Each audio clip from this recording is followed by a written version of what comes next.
एक आटपाट गाव होतं आणि त्या गावामध्ये रामकृष्ण आपली बायको आणि मुलगी यांच्याबरोबर राहत होता.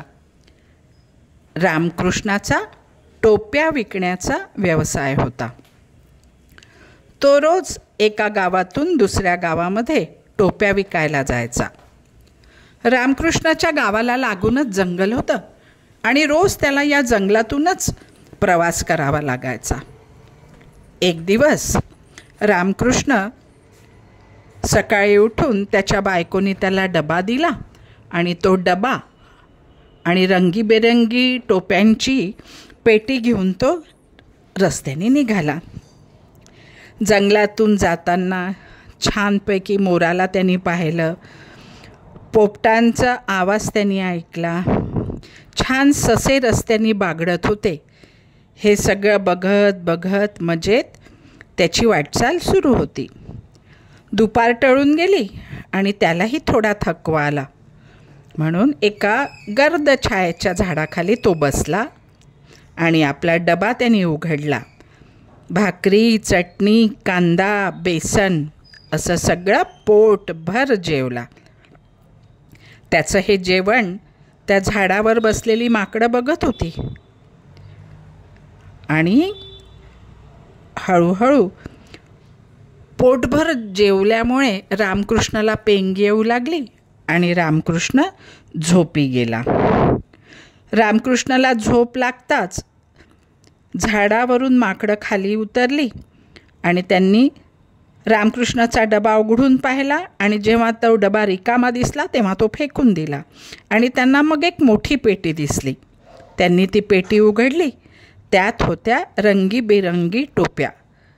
पिवळी, लाल, हिरवी, निळी, नारंगी अशा सप्तरंगी टोप्या त्या पेटीमध्ये होत्या.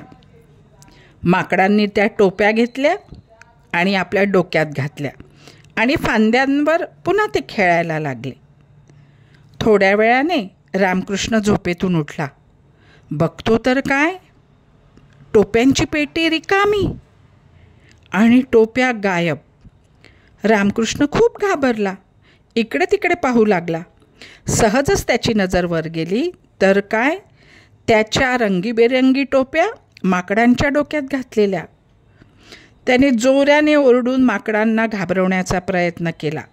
गोटे मारले, काडीने हुसकावलं, पण माकडांनी मात्र टोप्या काढल्या नाही. आता काय करावं हे रामकृष्णाला कळेना. रामकृष्ण हताश झाला आणि डोक्याला हात लावून बसला.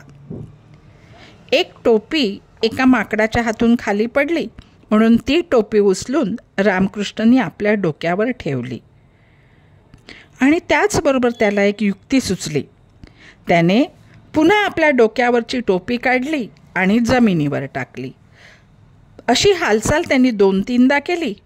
हे बघून सगळ्या माकडांनी आपापल्या टोप्या भराभर काढून जमिनीवर फेकून दिल्या.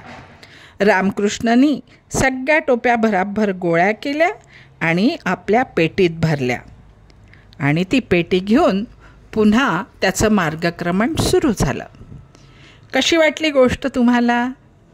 मजेशीर वाटली ना? आवडली असेल तर लाईक करा आणि शेअर करा आणि आपलं चॅनल सबस्क्राईब करा.